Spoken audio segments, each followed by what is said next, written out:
Hey there, this is Erin, and we are doing our last session in this Master Consultant series, just about like FAQs, some extra tips, and putting this all together and some of the other bits and pieces of a Mary Kay business that can help you be successful and help you be effective. But again, the foundation, the building blocks are booking, coaching, selling, recruiting, and getting leads. Those five things.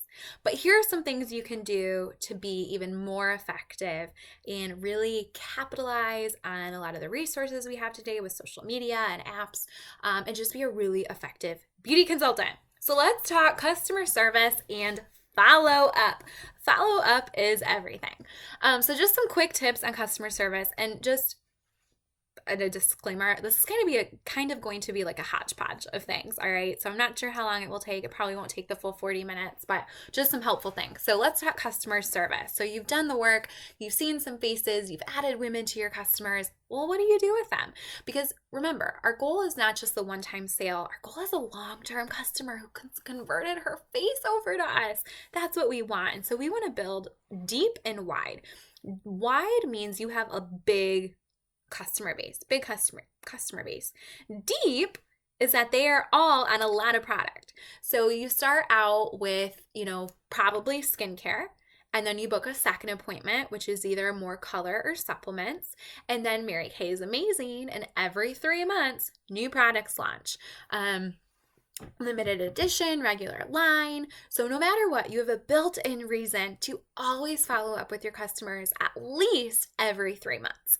But in general, Mary Kay teaches the 2+2+2. And so what that means is for any customer who reorders from you and everyone you facial, regardless of whether they purchase it from you, you follow up 2 days after, 2 weeks after, and 2 months after.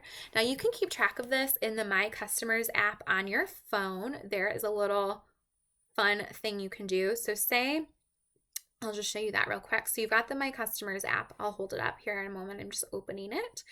And you create, an order or add a customer. Make up a fake one. And about $2.50 allocators. Sure, sounds good. So at the bottom of the order, I don't know if you can see that, there's a little thing and it says order follow up. And so you just select order follow up and it's built in 2+2+2. Or you can make it custom, but and it'll just give you, and the cool thing is this gives you reminders on when to follow up with people. The 2+2+2 is like textbook Mary Kay. So 2 days, 2 weeks, 2 months. Why 2 days? Whether or not they purchase with you after 2 days, it's, hey, I thank you again so much for, being my face model or whatever they were. Like, I had so much fun with you. How are your products working for your face? Or, I had so much fun with you and I can't wait to be your consultant. If you need anything in the future, this is my number. Okay? Whether or not they purchase with you. Why? I have had women who I facialed 2 years ago, but I follow it up with and put them in my system and they purchased from me 2 years later and they didn't purchase at the first appointment. Okay? Then 2 weeks later, hey, it's Erin. I just wanted to check and see how your skin is doing. It's been about 2 weeks. How's everything going with you so far? Great. Things are good? Awesome. Let me know, are you ready? I see you had some other things on your wish list. Are you ready to add in some of those skincare supplements that you didn't get? Why 2 weeks? A, she's had time to use the products and see how they're doing on her skin. B, she's probably had another payday and some of the things that she didn't get before, she might be interested in getting then. Lastly, 2 months. Why 2 months? Because every 2 months she has a birthday, it's a holiday, or new products are coming out. So there's always a reason to follow up. Okay, so 2+2+2, and through the My Customers app on your phone, it will shoot you reminders on where you're at in the follow-up system so that you don't even have to track it like we used to have to do. Okay, so 2+2+2, follow up. So much happens in follow-up. Key. Dazzle your customers. We want to be the Victoria's Secret of skincare and cosmetics, not the Target. So what does Target do? When you buy underwear, Target throws it in with your coffee and your candle and your toothbrush and whatever. And it's just like thrown in the Target bag. But what does Victoria's Secret do? They give you a gift bag. They wrap it tissue paper. It's all fancy. You feel special, right? Because it's basically given to you like a gift. You want to offer the same experience to your customers, dazzle them. So you can use the plastic bags that you get on section 2 in Mary Kay and Touch, the black plastic gift bags.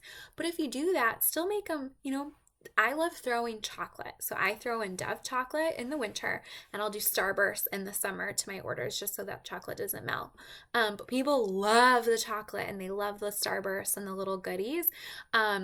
You can throw like a spritz of a Mary Kay perfume in there so it smells good. You can wrap it in tissue paper, but you want to dazzle them. So even if you're doing the black plastic Mary Kay bags, which are very professional, wrap it in tissue paper. Make sure you throw some chocolate in there.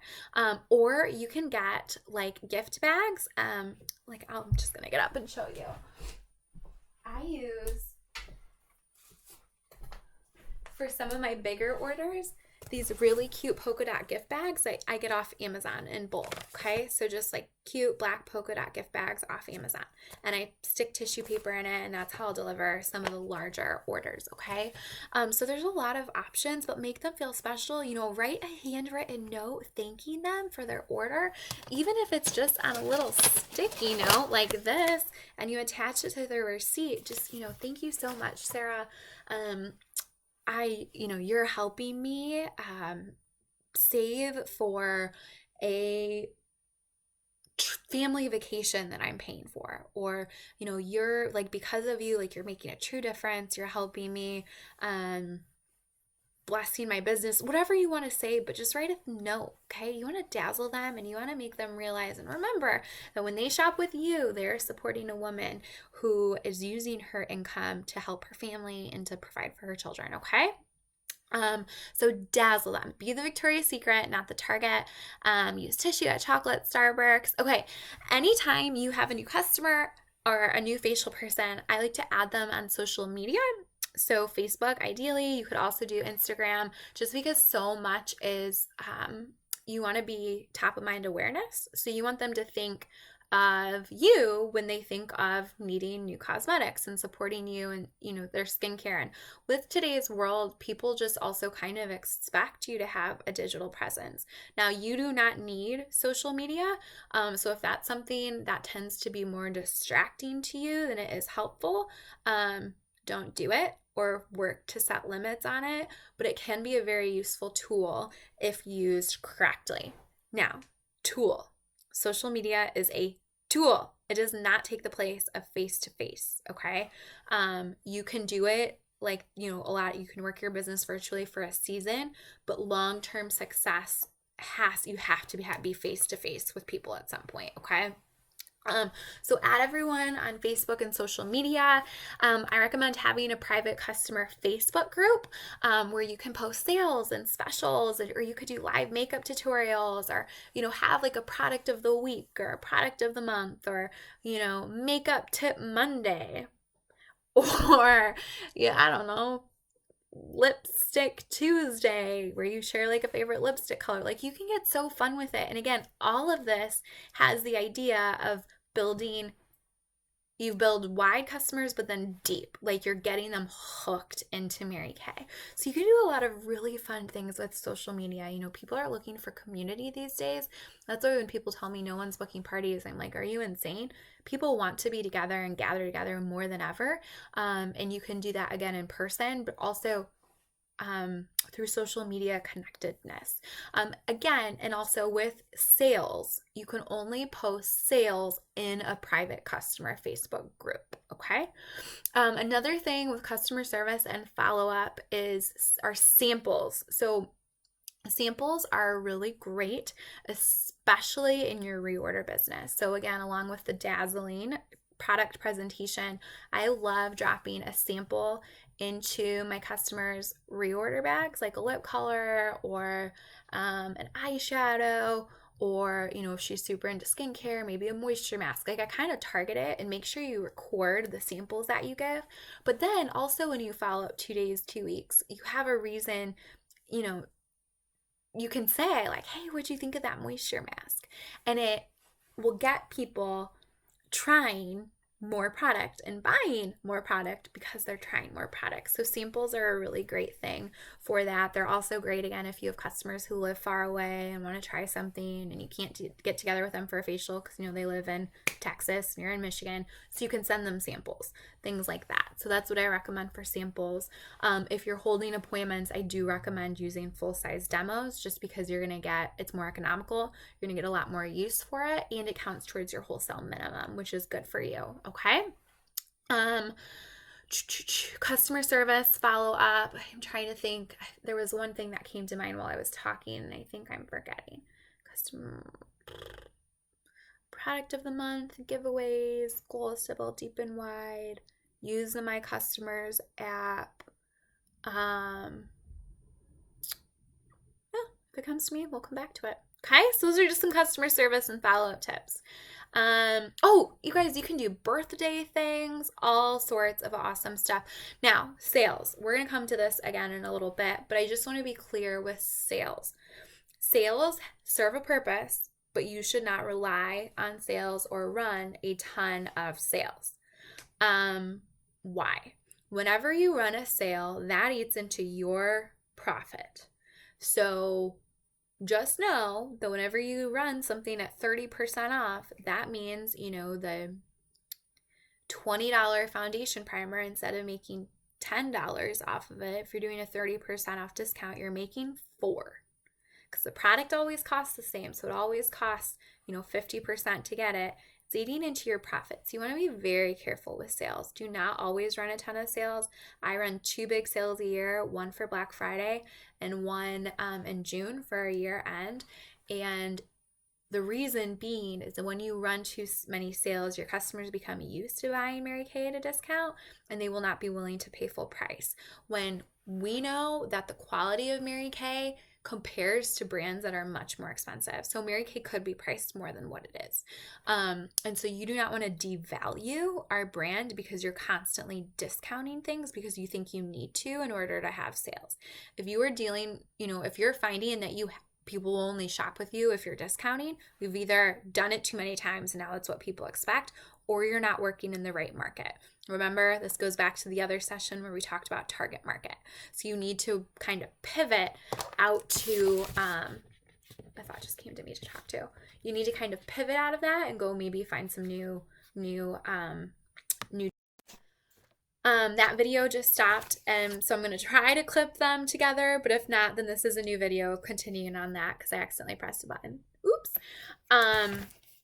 Okay, so now, how do you move product off your shelf? So what people mean by that is if you're stuck and you feel like you have something you can't sell, what do you do to get rid of it?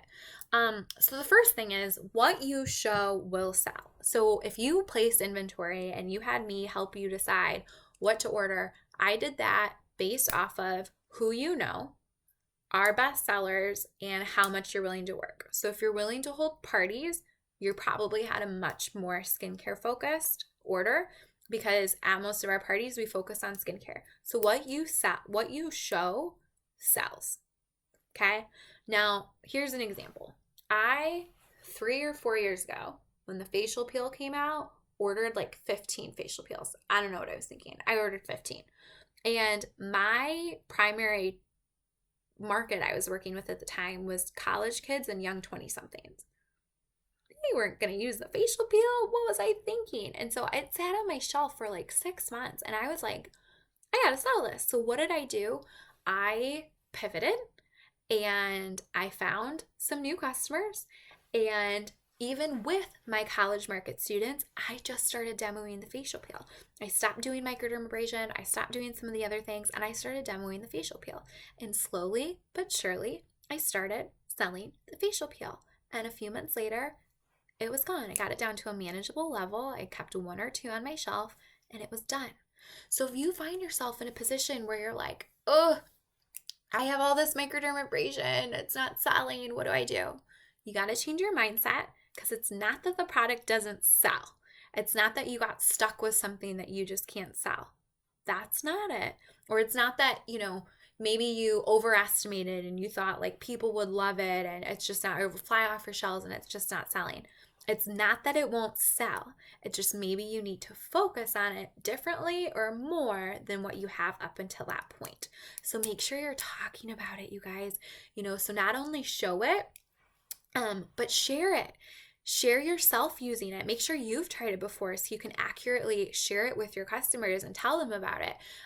Maybe send pictures of it to your customers. Offer it at 50% off for them to try it for 21 days. And if they love it, they can pay the rest of the 50% off. Get creative with it. But you can sell it, I promise. And worst case scenario, if you're just like, get this off my shelf, sure. Discount it, whatever. Discounts are useful when you're trying to clear inventory to make way for new inventory. So like when products switch over, old limited edition, things like that. Say you have a ton of a random item that is regular line, and then it changes. So like the new liquid eyeliner pen, we just replaced it with a waterproof. I just texted that to my customers and said, hey, a waterproof version is coming out. I have 6 left of the regular one. You can get it at, 30% off. How many would you like? First come, first serve. That's it. Cleared them out. And then now I have room to then use room for the new waterproof. Lastly, you guys, just don't freak out. If you have stuff on your shelf that's not selling, get out in the field, go to hold parties or appointments. And remember, 3-year shelf life. 3 years. If it's been on your shelf for 2 weeks, it's all good. 3 years. So it's going to be okay. I promise. All right. So that's how you move product off your shelf. I like to use old limited edition or discontinued items for hostess gifts, fun prizes at parties. I'll, put them in a cute little basket. And at the end of my parties, while I'm clearing up, after I've already done the clothes and people have, ordered from the product that we tried, the skincare, I'll put the old limited edition out in a basket while I'm cleaning up. And I'll say, hey, this is, cash and carry. If there's anything in here you'd like, it's all 25% off. You can just take what you want and, and that's how I'll do it. And when cash and carry, yes, they can give me cash, but I can also run their credit card. So things like that. But they're also great hostess gifts. You can do them as prizes for the referral game or like the marketing, drawing, things like that. Okay. How does social media fit in? I already mentioned it should be a supplement to your face-to-face business.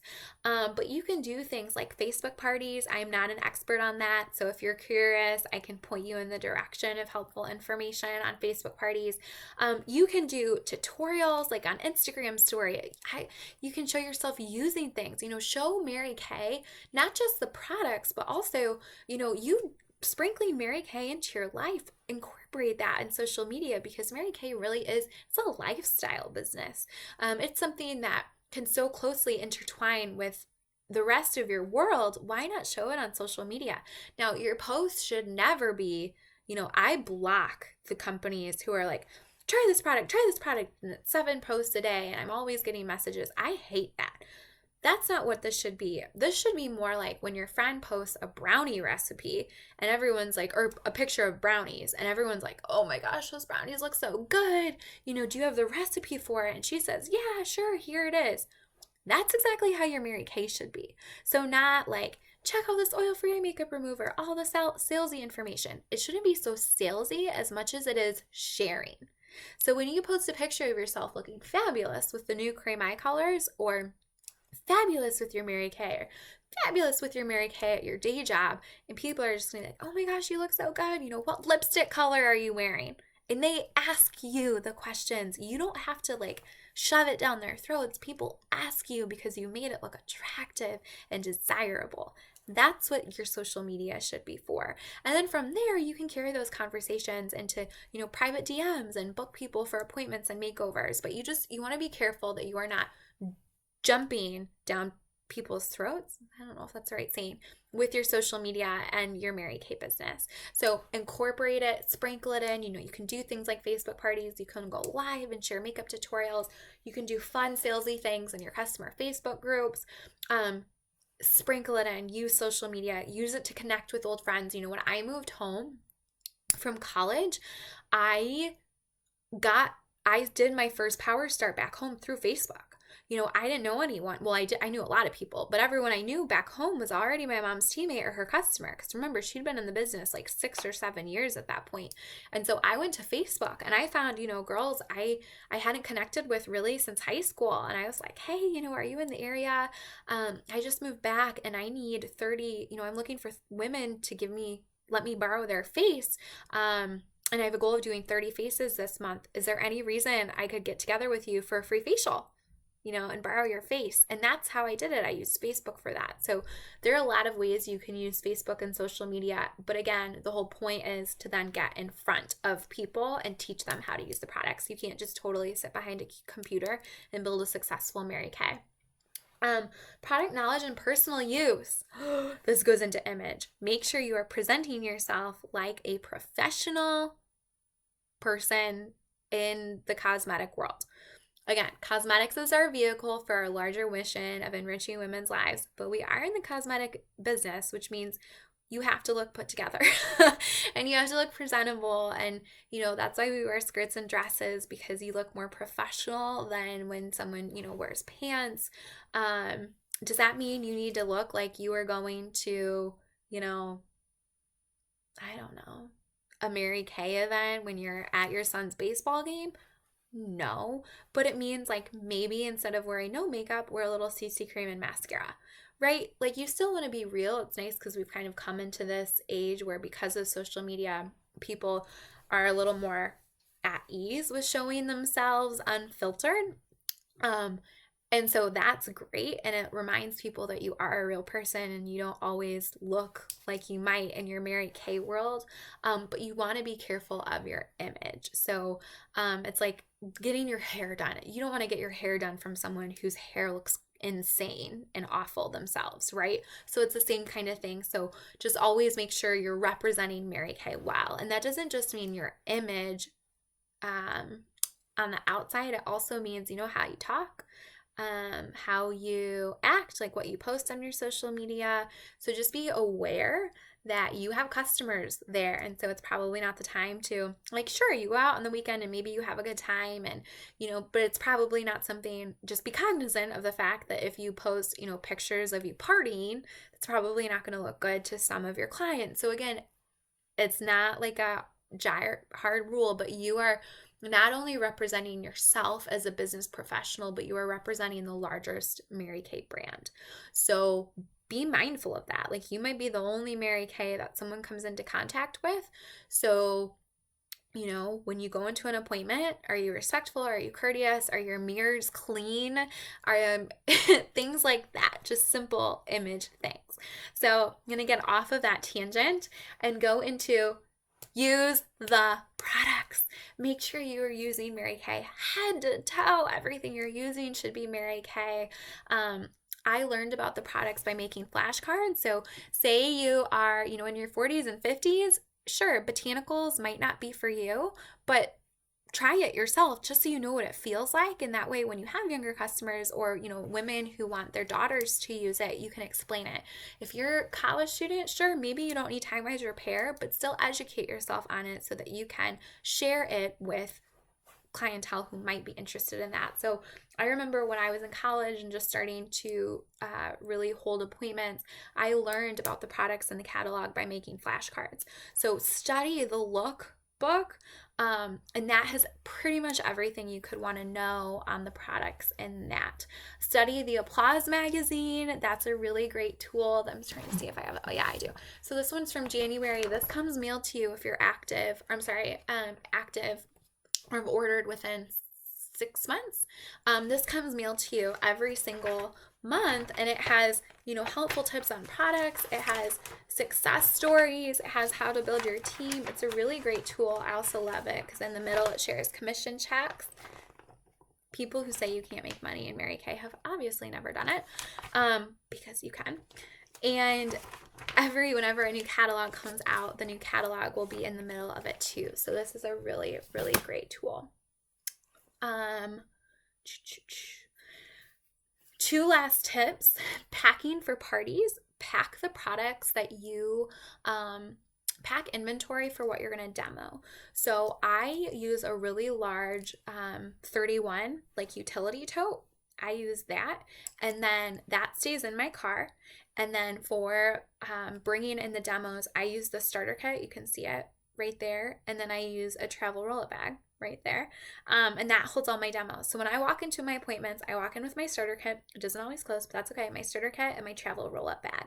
And then if it's super hot, once I make that first trip, I will go in and like bring my inventory in also. But don't walk to the door with like 4 bags, 4 bags, 5 bags, and look like the crazy bag lady, because that makes our job look hard.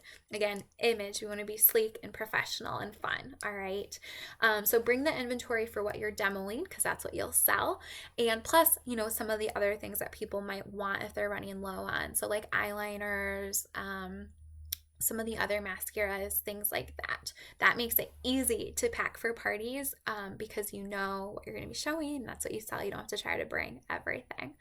Now, one last tip, you guys. What do you do when you're stuck? What do you do when you need to pivot? So there are a couple things. The first thing I recommend is making a new list. So dump your brain on paper of all the women you know, because you've probably met some new women. There might be people on your list that were there before, but you were too, intimidated to reach out to at the time, or who knows why, but you will reach out to them now. So you're always meeting new people, but that's what I like to do when I'm stuck is I make a new list. Number 2 is go back to your customer base. Go back to your customer base, ask them, I love doing seasonal things with my customers. So asking them if they would, test panel the new liquid eyeshadows for me. So, hey girl, I need 30 opinions on these new liquid eyeshadows. Can I get together with you and just, take 30 minutes and you can try them? And then what's a test panel? Well, it could be quick. It could be literally her striping them on the back of her hand at work, or it could be a quick facial and she tries them on her face. So it's still a Mary Kay facial or appointment. It's just she's giving me her opinion on the products. So go back to your customer base and then ask them to share, I need 30 opinions. Could you have a friend or two join you? Because I love their opinions as well. And then bam, you get referrals, you get bookings from bookings, and you're right back into more leads and working with new people. Another thing you can do is if you find that like all your appointments are canceling, or everyone you usually book with can't hold appointments with you, sometimes it could be your demographic. So a rule I learned is to shift down or shift up 10 years. And here's what I mean by that. So say you are a young mom, and so because you're exposed to a lot of young moms, a lot of your customers and appointments come from young moms, but no one is booking with you. Well, maybe it is because school's out, for example. Maybe it's June and no one's booking with you because all of the kids are out of school and you've got all of these year-end things going on. So in that situation, shift down 10 years or shift up 10 years, because they're going to be at a different stage of life. And so they're not going to be in that same season of busy that your usual clientele might be in. So maybe you're a college student and you work with a lot of college students, but it is spring break or our exams or midterms. So instead of doing that, shift up 10 years to women who therefore will not be in college. You wouldn't want to shift down 10 years because then you'd be dealing with like 9-year-olds, but shift up 10 years because they're not going to be in school and they're not going to be in that same season. And so that is just a quick, like a helpful tool that I learned. And so I would always, go into my customer base and find women who weren't college students, or maybe say, like, hey, I am needing the opinion, and I'm curious. I really would love to work with moms. Do you think your mom would be interested in, a free beauty session? Could you refer her to me and I'll give you a $20 gift certificate if she says yes? And so kind of pivoting and getting leads that are in a different demographic can be really helpful. So you guys, those are just some fast tips on putting it all together, some helpful things that you can do along with booking, coaching, selling, recruiting, just to, again, build deep and wide. And when you hit some of those potential roadblocks, you know how to pivot and what to do. So thank you for watching. And if you have any other questions or some other things came to mind, that you've heard anything of what I said that you had questions about, I am here to help you. I'm here to coach you and mentor you. So please, I love hearing from you guys. So please ask me questions. Don't ever feel like you're bothering me. And I'd love to work with you. So have a great day. Bye.